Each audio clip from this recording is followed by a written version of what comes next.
कुछ सीखा है। तो बहुत से महापुरुष जिन्होंने हमने अपने जीवन काल में नहीं देखा, केवल सुना है, लेकिन ये हम लोगों की खुशकिस्मती कहना चाहिए कि नेताजी श्रद्धेय मुलायम सिंह जी को हमने देखा है, उनके कामों को अपने बीच में महसूस कर रहे हैं।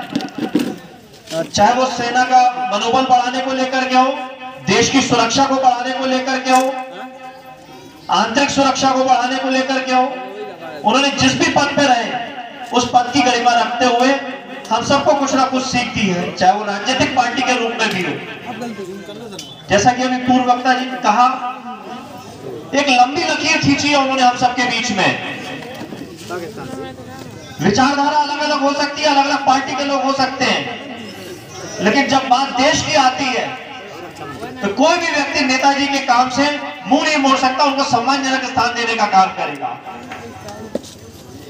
कुछ छोटी बुद्धि के लोग हो सकते हैं जो विचारों की भिन्नता से उनको ओछापन दिखाते हुए उनके लिए आज गलत शब्दों का इस्तेमाल कर सकते हैं। वो वैसे ही नाकारा और निकम्मे लोग हैं जो अपने बाप के बाप से पूछते हैं कि तुमने मेरे जीवन में किया क्या है। वही नेताजी के ऊपर उंगलियां उठाने का काम कर रहे हैं आज। वो नेताजी जो देश की सर्वोच्च चोटी पर बैठ के सैनिक एक न्यूनतम पारितोषिक के साथ में काम करता था, 700-800 रुपए का उसको पारितोषिक मिलता था, जो जान जोखिम में डाल करके सरहद पर खड़ा रहता था, उसका पारितोषिक सैकड़ों से बढ़ा करके हजारों में करने का काम किया हो। जो सैनिक देश की सुरक्षा के लिए अपनी शहादत देता हो, उसकी जाति और धर्म नहीं होती, वो देश की सुरक्षा में लगा रहता है। उसका पार्थिव शरीर सह सम्मान उसके घर पे जमीन पे आए, जहां से वो निकला है, अपने लोगों के बीच में सह सम्मान उसको अंतिम संस्कार हो, उसका पार्थिव शरीर सम्मान के साथ आए। वो काम नेताजी श्रद्धेय मुलायम सिंह जी ने करके दिखाया। सेना में युवाओं को आकर्षण बढ़े, एनसीसी का जो सी सर्टिफिकेट होता है उसको प्राथमिकता दी कि सेना में जो भर्ती होने जाएगा युवा, तो एनसीसी का जो सी सर्टिफिकेट है उसकी प्राथमिकता से उसको सेना में भर्ती में प्राथमिकता दी जाएगी, जिसके माध्यम से युवाओं में आकर्षण बढ़ा सेना में जाने का, देश की सेवा की भावना जागी। और ऐसे हमारे श्रद्धेय नेताजी के बारे में कुछ ओछे लोग ओछी शब्दावली का इस्तेमाल कर रहे हैं। मैं उनको चेताना चाहता हूं, आज हम लोग दुख की घड़ी में हैं, लेकिन ऐसा काम मत कीजिएगा जो नेताजी ने हमको सिखाया कि किसी बात अगर मान सम्मान पे आ जाए तो लड़ना है, जवाब देना है। जैसा कि पूर्व वक्ताओं ने बताया कि जब दुश्मन देश ने हमारे देश के ऊपर आक्रमण करने की कोशिश करी उनकी मौजूदगी में, और 1 किलोमीटर तक हमारी देश की सीमा में दुश्मन देश घुस आया, तो नेताजी ने मुंह तोड़ जवाब दिया और 4 किलोमीटर तक दुश्मन देश पे जाने का काम किया। तो मैं चेता रहा हूं उन लोगों को जो लोग गलत शब्दावली इस्तेमाल कर रहे हैं, अपना ओछापन दिखा रहे हैं। भगवान श्री कृष्ण ने भी 99 गालियां सुनी थी, तो सीमाएं ना मांगे। विचारधारा में भिन्नता हो सकती है, आप अपने विचारों से जिए, हमें अपने विचारों से जीना है, लेकिन देश की सुरक्षा हमारे एक दूसरे के मान सम्मान के साथ में और विचारों के आदान प्रदान, उसमें ओछापन नहीं आना चाहिए। यह राजनीतिक पार्टी के लोगों ने सिखाया है हमको। अगर हम महापुरुषों से कुछ सीखना चाहते हैं, कुछ सीखे हैं तो, और नहीं सीखना चाहते हैं तो आने वाला समय आपको जवाब देगा। और हम सब लोग जो श्रद्धेय नेताजी को मानते हैं, जानते हैं, वो सब जवाब देने का काम करते हैं। साथियों, नेताजी को जो भी अवसर मिला, रक्षा मंत्री के कुछ उदाहरण दिए मैंने, मुख्यमंत्री के पूर्व वक्ताओं ने बताया, जैसे चुंगियां लगा करती थी छोटी छोटी, जो किसान अपनी उपज लेके जाता था शहर में, तो चुंगी पे किस तरीके से उससे कर लिया जाता था। जो चुंगी पे बैठने वाले लोग होते थे वो किस तरीके से उनकी उपज ले लिया करते थे, वो रोकने का काम किया जब प्रथम बार मुख्यमंत्री बने। और सबसे बड़ी बात है जो आज के युवा देख रहे होंगे, कि उन्होंने अपनी वेशभूषा से यह बताने की कोशिश करी कि कमजोर ग्रामीण क्षेत्र का किसान व्यक्ति की वेशभूषा जो है, उस वेशभूषा में उन्होंने अपना सारा जीवन बिताया है। आप एक भी तस्वीर नहीं दिखेंगे जिसमें पैंट शर्ट में दिख जाए, वो आपको कोट पैंट में दिख जाए। सक्षम थे, लेकिन उन्होंने उसी कमजोर गरीब किसान की वेशभूषा जिंदगी भर अपनाए रखी। जब रक्षा मंत्री बने तो लोगों ने उपहास उड़ाया कि यह धोती पहनने वाला छोटे कद का आदमी देश की रक्षा कैसे करेगा। लेकिन अब समय में जो उन्होंने करके दिखाया, वो आप सब लोगों का मान सम्मान था। जो वेशभूषा आप पहनते, उस वेशभूषा में उन्होंने देश की रक्षा करने का काम किया। लगातार उनको बदनाम करने का काम किया गया। उत्तर प्रदेश के मुख्यमंत्री रहते हुए उन्हें यश भारतीय सम्मान पुरस्कार देने का काम किया। वो पुरस्कार किन लोगों के लिए था? वो हमारे ग्रामीण अंचलों में सीमित क्षेत्र के लोगों को, जो लोक कलाकार हैं,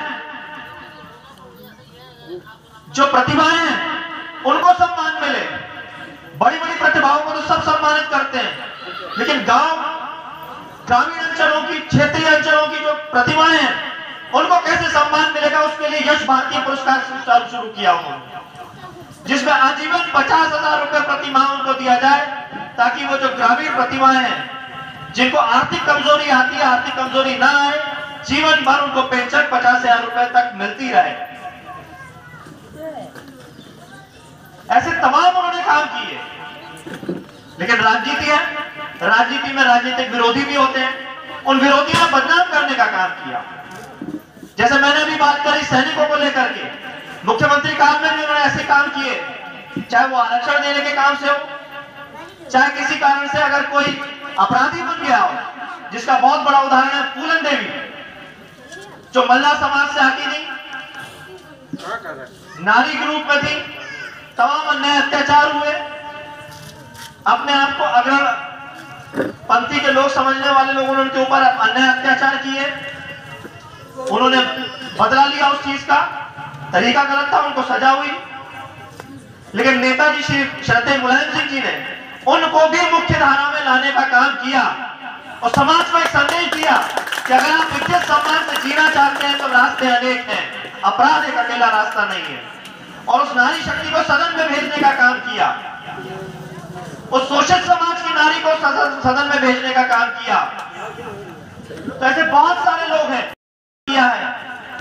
अभी समाजवादी पार्टी में जो सबसे बुजुर्ग हैं, उनके पास खुद का मकान नहीं है, ऐसा विधायक भी हमारे पास है। बहुत सारे ऐसे उदाहरण हैं। अभी पुलिस की बड़े पद से रिटायर होकर के समाजवादी पार्टी में शामिल हुए विधान परिषद के नेता प्रतिपक्ष, जिनका स्वर्गवास हुआ अभी कुछ दिन पहले, उनके पास भी खुद का मकान नहीं। तो ऐसी समाजवादी विचारधारा के जीने वाले लोगों को श्रद्धेय नेताजी ने सम्मान देने का काम किया, आगे बढ़ाने का काम किया।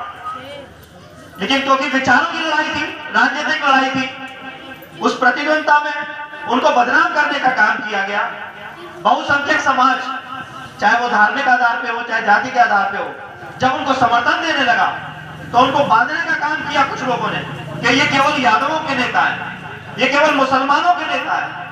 जबकि हकीकत यह है कि श्रद्धेय नेताजी न केवल यादव जाति तक सीमित थे, न धार्मिक आधार पर केवल मुसलमानों तक सीमित थे। वो देश के, प्रदेश के नेता थे। उन्हें हर जाति को, हर धर्म को सम्मान दिया। यह हमारी कमी नहीं कि उस सम्मान को हम बरकरार नहीं रख पाए। हमारे विरोधियों ने अपमानित करने का काम किया और उनको सही तरीके से जवाब नहीं दे पाए। और यह भी हमें नेताजी ने सिखाया कि अगर सामने वाला निम्न स्तर पे जा रहा है तो हमें निम्न स्तर पे जाने की जरूरत नहीं। हम निरंतर अपना काम करते रहें, सम्मान काम से मिलेगा।